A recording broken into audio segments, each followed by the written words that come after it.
அனைவருக்கும் வணக்கம் நண்பர்களே. நம்ம வாழ்க்கை நம்மளோடது. ஆனால் நாம் அப்படி வாழ்கிறோமான்னு கேட்டால் பல பேர் இல்லைன்னு தான் சொல்லுவாங்க. ஏன்னா நம்மளை சுற்றி இருக்கிறவங்க, சொந்தக்காரங்க, சமூகம்னு பல பேருக்காக நாம் வாழ வேண்டிய கட்டாயம் இருக்குன்னு நாம் நினைக்கிறோம்.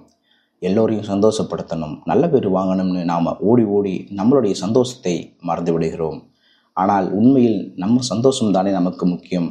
நம்ம வாழ்க்கையை யாருக்காக வாழணும்? இதை பற்றி நம்ம இந்த வீடியோவில் பேசுவோம் வாங்க. நிறைய பேர் மற்றவங்க என்ன நினைப்பாங்கன்னு பயந்துக்கிட்டே வாழ்க்கையை வாழ்ந்துக்கிட்டு இருக்காங்க. அப்பா அம்மா என்ன சொல்லுவாங்க, சொந்தக்காரங்க தப்பாக நினைப்பாங்களோ, ஊர் உலகம் நம்மளை பற்றி தப்பாக பேசுமோன்னு பல விஷயங்கள் யோசித்து தனக்கு என்ன பிடிச்சிருக்கோ அதை கூட செய்யாமல் விட்டுருவாங்க.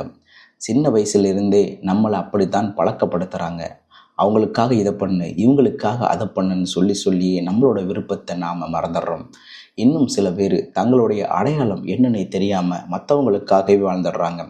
அவங்க என்ன படித்தாங்க, என்ன வேலைக்கு போனாங்க, யாரை கல்யாணம் பண்ணிக்கிட்டாங்கன்னு எல்லாமே மற்றவங்க ஆசைப்பட்ட மாதிரியே நடந்திருக்கும்.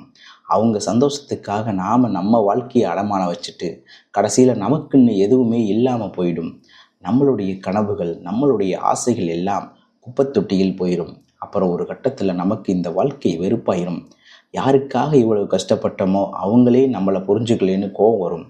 ஆனால் அதில் என்ன பிரயோஜனம்? காலம் போயிடுச்சுல்ல. உனக்காக நீ வாழணும்னு சொல்கிறது மற்றவங்கள மதிக்காதன்னு அர்த்தம் இல்லை. எல்லோரையும் மதி, சமமாக பேசு, சமமாக மதி. ஆனால் உனக்கு என்ன வேணும்னு நீ முதல்ல முடிவு பண்ணு. உனக்கு சந்தோஷம் எதில் கிடைக்கும்னு பாரு. மற்றவங்க சொல்கிறத கேளு. ஆனால் கடைசியில் உனக்கு என்ன சரின்னு செய்தோ படுதோ அதை மட்டும் நீ செய். உன் மனசாட்சி என்ன சொல்லுதோ அதை கேட்டு நட.